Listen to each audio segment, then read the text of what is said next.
मथुरा में भी कानूनी लड़ाई की किश्त लड़ी जा रही है, जहां पर हिंदू पक्ष का ये कहना है कि 1968 में जो समझौता हुआ था वो दरअसल ऐसे संगठन ने किया था जिसका हिंदुओं से कोई लेना देना नहीं है। बहरहाल इस मामले में आज सुनवाई हुई है और 31 मई को इस मामले में अब अगली सुनवाई होगी। कोर्ट ने याचिकाकर्ता के वकील से इस बाबत जवाब भी मांगा है।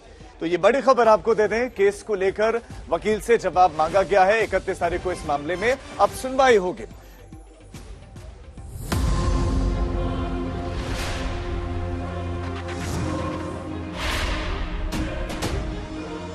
मथुरा विवाद में नया अध्याय खुला है, नए सवाल सुलझे हैं, नई सुनवाई शुरू हुई है।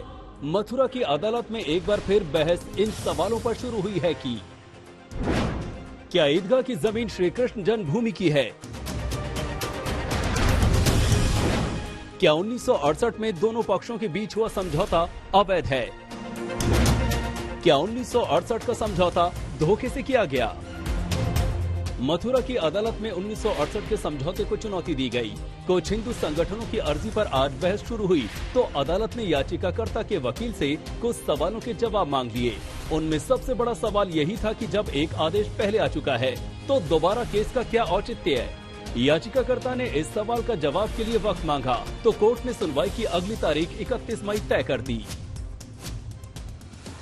रिवीजन कोर्ट ने हमारा रिवीजन अलाउ कर दिया इस ग्राउंड पे, कहते हुए कि every worshipper have right to file suit with respect to DT property. यानी आपकी जो अब याचिका थी वो सिविल कोर्ट में सुनी जाएगी। और वो याचिका क्या थी?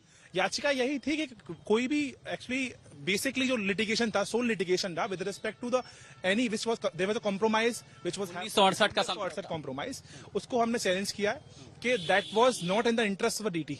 यानी आज अदालत ने यह कहा है कि सिविल सूट में 1968 का जो समझौता था उस पर ट्रायल होगा, उसके संबंध में दाव चलेगा। दरअसल मथुरा का मामला अयोध्या और काशी से थोड़ा हटकर है। वो इस तरह कि इस केस में दोनों पक्ष समझौते पर पहुंचे थे। इस केस की पूरी टाइमलाइन पर गौर कीजिए। 1968 में मथुरा केस में कानूनी समझौता हुआ। संपत्ति विवाद में सिविल कोर्ट ने डिक्री दी। 2020 में सिविल कोर्ट के आदेश को चुनौती दी गई। सितंबर से अक्टूबर 2020 के बीच 10 केस दाखिल हुए। सबसे अहम केस रंजना अग्निहोत्री का माना गया। रंजना अग्निहोत्री केस में धोखे से समझौते की दलील दी गई। केस के जरिए विवादित जमीन पर मालिकाना हक मांगा गया। 30 सितंबर 2020 को सिविल जज ने दावा खारिज किया। सिविल जज ने समझौते को वैध माना। जनवरी 2021 में सिविल जज के आदेश को चुनौती दी गई। 19 मई 2022 को जिला अदालत ने दोबारा सुनवाई का आदेश दिया। अब तमाम हिंदू संगठन कह रहे हैं कि इस मामले में फिर से सुनवाई होनी चाहिए और ईदगाह में धार्मिक कार्यों पर फौरन रोक लगनी चाहिए। ईदगाह को सील किया जाए, इसका सर्वे कराया जाए, क्योंकि दूसरा पक्ष सबूतों को नष्ट कर सकता है। ये अपनी मनमानी करके सारे का सारा मामला जो तथ्य वहां पर हैं उनको मिटा सकते हैं, खराब कर सकते हैं। तो हमने निवेदन किया कोर्ट के आगे कि छुट्टियों से पहले पहले यहां पर भी कमीशन अपॉइंट करके जो तथ्य हैं सारी जुटाएं।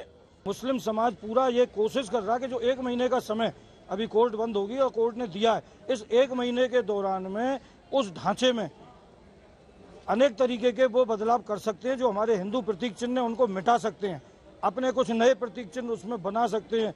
तो हम बिल्कुल नहीं चाहते कि मुस्लिम समाज को 1 दिन का भी समय दिया जाए।